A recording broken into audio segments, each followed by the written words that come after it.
முர்மான்ஸ்க் region ரஷ்யாவுக்கும் Finland, Norway போன்ற நாடுகளுக்கும் ஆர்டிக் சர்க்கிளுக்கு பக்கத்தில் இருக்கக்கூடிய ரொம்பவே ரஷ்யாவோட நார்த்தன் மோஸ்ட் ஒரு பகுதின்னு சொல்லலாம். இது ரஷ்யா உக்ரைன் பார்டர்ல இருந்து இந்த ஆக்டிவாக போர் நடக்கிற இடம்ன்றதையும் தாண்டி இந்த ரஷ்யா, பெலாரஸ், உக்ரைன் இந்த 3 நாடுகளுக்கு உண்டான அந்த எல்லையிலிருந்து 1800 கிலோமீட்டர் தொலைவு கொண்ட ஒரு பகுதி. அதில் இன்னைக்கு ரஷ்யாவோட ஏர்பேஸ், ஒரு நேவல் பேஸ் ஆனது அந்த இடத்துல இருக்குது. இதில் ரஷ்யாவோட அந்த முக்கியமான ஏர்பேஸை மையப்படுத்தி 3 ட்ரோன்களானது ஒரு அட்டாக் அட்டம்ப்ட் அந்த இடத்துல நடத்தியிருக்காங்க. அதை ரஷ்யா நியூட்ரலைஸ் பண்ணதா அந்த பகுதியோட கவர்னர் ஒரு விஷயத்தை வெளியே சொல்லியிருக்காரு. இது நார்மலான ஒரு விஷயமா நமக்கு தெரியும் கேட்குறப்போ. ஆனால் நார்வேவோட எல்லைக்குள்ளே இருந்து தான் இந்த ட்ரோன் ஆனது லான்ச் பண்ணப்பட்டிருக்குன்னு அவர் ஒரு பெரிய கிளைமை வச்சிருக்காரு. அது மட்டும் இல்லாமல் இப்போ கர்ஸ் பகுதியில் ரஷ்யா அவங்களோட கவுண்டர் அஃபென்சிவை ஆரம்பிச்சிட்டாங்கன்னு சொல்லிட்டு நான் சொல்லியிருந்தேன். அதை பற்றின நிறைய உண்மைகளானது இப்போ வெளியே வர ஆரம்பிச்சிருக்கு. ரஷ்யாவோட அட்டாக்கை ரிப்பல் பண்ண முடியாமல், இல்லை அவங்களோட அந்த ஒரு தாக்குதல் அந்த இடத்துல முறியடிக்க முடியாமல் பின்வாங்கின உக்ரைனோட படைகளை நோக்கி ரஷ்யாவோட ஆர்ட்டிலரி ஸ்ட்ரைக் நடத்தப்பட்டதில் ஒரே நாளில் 40க்கும் அதிகமான உக்ரைனோட சோல்ஜர்ஸை அந்த ஒரு பகுதியில் மட்டும் இப்போ இறந்துருக்காங்க. அதோட வீடியோ ஃபுட்டேஜ் எல்லாம் இப்போ ரொம்பவும் வைரலாக ஆரம்பிச்சிருக்கு. ஸோ இந்த மாதிரி நிறைய விஷயங்கள். இதுக்கு நடுவில் அமெரிக்காவோட secretary of state Anthony Blinken, பிரிட்டனோட ஃபாரின் செக்ரட்டரி உக்ரைனுக்கு வந்ததுன்னு சொல்லிட்டு முக்கியமான பல சம்பவங்களானது நடந்துகிட்டு இருக்கு. இது எல்லாத்தையுமே இந்த பதிவில் நம்ம பார்த்துலாம். ஸோ வாங்க வீடியோக்குள்ள போயிடலாம். நான் உங்கள் ஆக்கி தமிழ் டிபி ட்ரெண்டிங்ஸ்.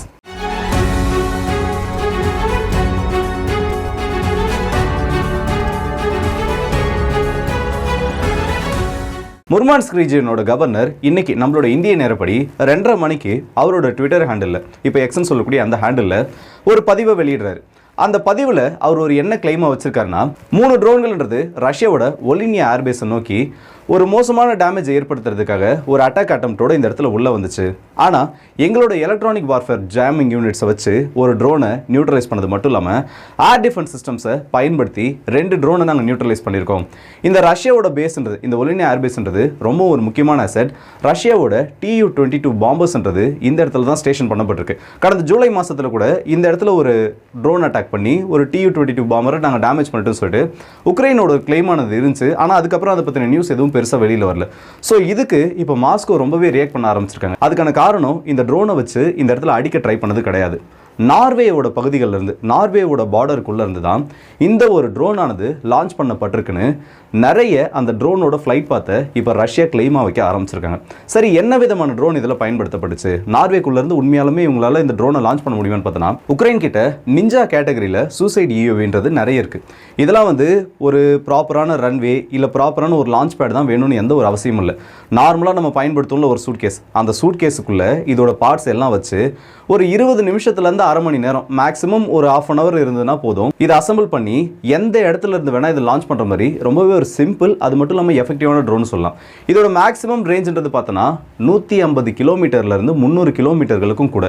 இப்படி பார்க்குறப்போ நார்வேயோட பார்டர்லேருந்து கோலா பெனின்சுலாவில் இருக்கக்கூடிய இந்த பகுதியானது வெறும் 200 கிலோமீட்டருக்கு கொஞ்சம் கூட தான்.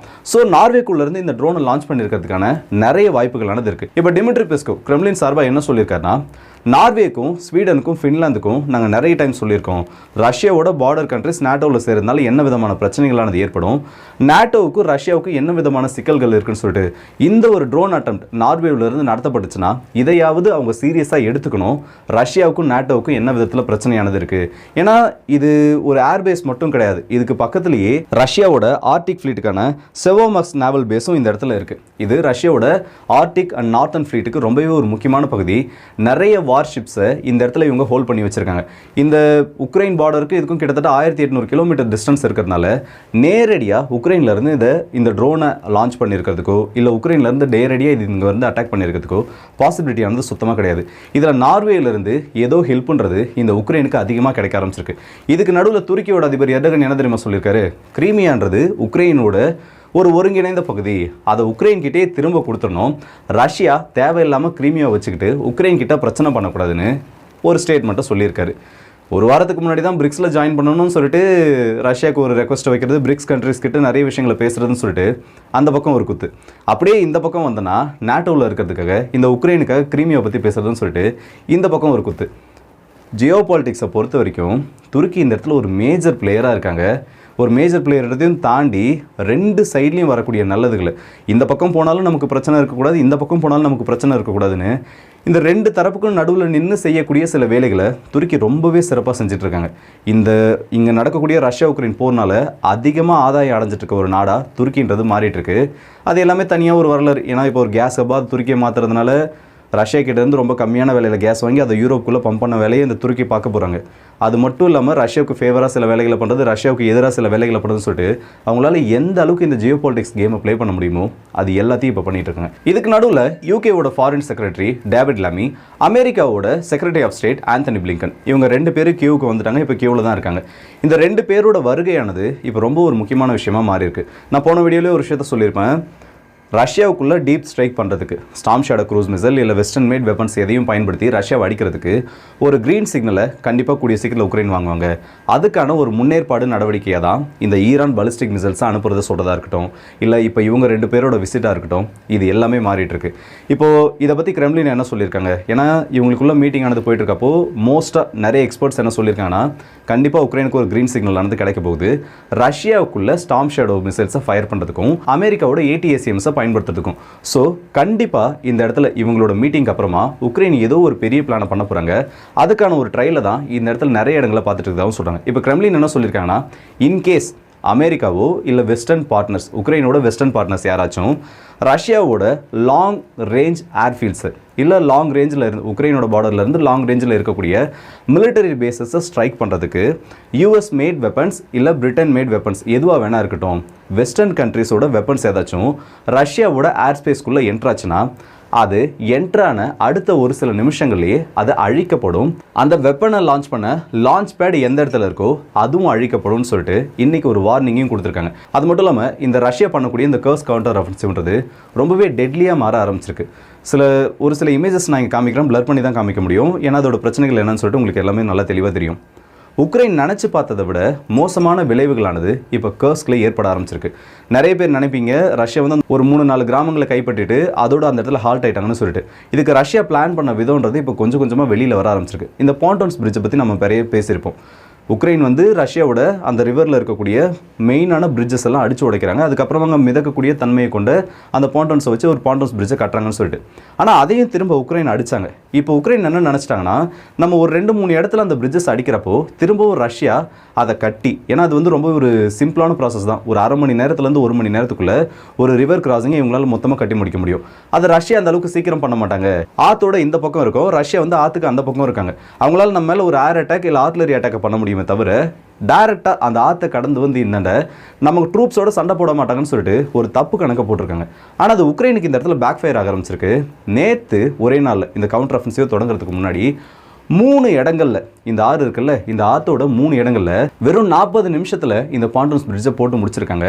அந்த பிரிட்ஜஸ் வழியாக தான் ரஷ்யா அவங்களோட வெஹிக்கிள்ஸை உள்ள அனுப்பி ஒரு 11லேருந்து 19 வெஹிக்கிள்ஸ் வரைக்கும் உள்ளே வந்ததாக சொல்கிறாங்க. இந்த 3 டிஃப்ரெண்ட் லொக்கேஷனில் இருந்தும் இப்படி உள்ளே வந்தக்கூடிய அந்த வெஹிக்கிள்ஸ் உக்ரைனோட பொசிஷன்ஸை ஒட்டுமொத்தமாக சரௌண்ட் பண்ணது மட்டும் இல்லாமல் ஆல்ரெடி அந்த இடத்துல இருந்த உக்ரைனோட சோல்ஜர்ஸை நிறைய பேர் பிரிசனர் ஆஃப் வார்ஸை கேப்சர் பண்ண ஆரம்பிச்சிருக்காங்க. சண்டை போட முடியாதுன்னு சரண்டர் ஆனவங்களை கேப்சர் பண்ணிட்டாங்க. ஆனால் எதிர்த்து சண்டை போட்டவங்க இல்லை அங்கேருந்து தப்பிச்சு ஓட ட்ரை பண்ணுவாங்க, தப்பிக்க ட்ரை பண்ணவங்க எல்லாரையும் ரொம்பவே மோசமான முறையில் அடிக்க ஆரம்பிச்சிருக்காங்க. சில விஷுவல்ஸ் எல்லாம் பார்க்குறப்போ ஏன்டா இதை ஓப்பன் பண்ணோம், ஏன்டா இந்த நியூஸை பார்த்தோன்ற அளவுக்கு இருக்குது. நிறைய பேர் வந்து இந்த செய்திகளை வெளியில் கேள்விப்பட்டிருக்க மாட்டீங்க. ஆனால் இப்படி ஒரு மோசமான நிலைமன்றது போயிட்டுருக்கு. ஒரு ட்ரக்கில் இந்தமாரி ரஷ்யாவோட சோல்ஜர்ஸ் அந்த இடத்துல பெரிய அசால்ட்டை பண்ணுறப்போ அங்கேருந்து எப்படியாவது தப்பிச்சா போதுன்னு சொல்லிட்டு உக்ரைனோட சோல்ஜர்ஸ் அந்த இடத்துல குட்ஸை கேரி பண்ணிட்டு போகிற அந்த ஒரு ட்ரக்கை எடுத்துகிட்டு எஸ்கேப் ஆக ட்ரை பண்ணிட்டு இருக்காங்க. ஆனால் அப்படி எஸ்கேப் ஆன ட்ரை பண்ண அந்த ட்ரக் மேலே ஒரு ட்ரோன் கண்ட்ரோல்டு அம்யூனிஷன்ன்றது ட்ராப் பண்ணப்படுது. இப்படி ட்ராப் பண்ணப்பட்டதுக்கப்புறமா அந்த ட்ரக் ஒட்டுமொத்தமாக வெடிக்குது. அப்படி வெடித்ததில் 50 நபர்கள், 40லேருந்து 50 நபர்கள் வரைக்கும் அதில் கொல்லப்பட்டிருக்கலாம்னு சொல்கிறாங்க.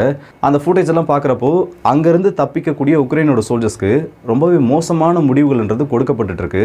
அங்கே சரண்டர் ஆகக்கூடிய அந்த நபர்களோட நிலைமையை காட்டிலும் இங்கேருந்து தப்பிக்கக்கூடிய நபர்களோட நிலைமைன்றது ரொம்பவே மோசமாக மாறிட்டு இருக்கு. இவங்க இதோட நின்றுடுவாங்க. ஏன்னா உக்ரைன் வந்து இப்படி ஒரு அட்டம்ப்டை எதிர்பார்க்கவே இல்லை. ரஷ்யாவோட ஏர் அட்டாக் நடக்கும் இல்லை ரஷ்யாவோட மிசைல் அட்டாக் நடக்கும்னு எதிர்பார்த்துட்டு இருந்த டைமில் திடீர்னு சர்ப்ரைஸாக இந்தமாதிரி ரிவர் கிராசிங் பண்ணி அடித்ததை உக்ரைனால் கெஸ் பண்ண முடியல, திரும்ப ரிப்பலும் பண்ண முடியல. இதுக்கு நடுவில் சுமி ரீஜனில் இவங்களுக்கு எந்தெந்த இடத்துல தான் சப்போர்ட் வருமோ, இப்போ ஒரு ஏரியல் அட்டாக் பண்ணுறாங்கன்னா சுமி ரீஜனில் இருக்கக்கூடிய அந்த ஏர் டிஃபென்ஸ் சிஸ்டம்ஸால் ரஷ்யாவோட ஏர் ஸ்பேஸில் இருக்கக்கூடிய அந்த ஒரு மிசைலை கூட இன்டர்செப்ட் பண்ண முடியும். ஏன்னா இதோட ரேஞ்ச் வந்து 300 கிலோமீட்டர்னு இருக்கப்போ சுமி பார்டர் ரீஜன்ன்றது இவங்களோட கண்ட்ரோலில் தான் இருக்குது. அதோட இந்த கர்வ்ஸ் பகுதின்றது அந்த பகுதியோட சேர்ந்த ஒரு பகுதி தான். இதோட ஏர் டிஃபென்ஸ் சிஸ்டம் கவரேஜ்ன்றது இது ஒட்டு மொத்தமாக கொடுத்துட்டு இருக்கப்போ அந்த ஒரு நம்பிக்கையில் இருந்த உக்ரைனோட சோல்ஜர்ஸ்க்கு இது ரொம்பவே ஒரு மோசமான முடிவாக மாற ஆரம்பிச்சிருக்கு.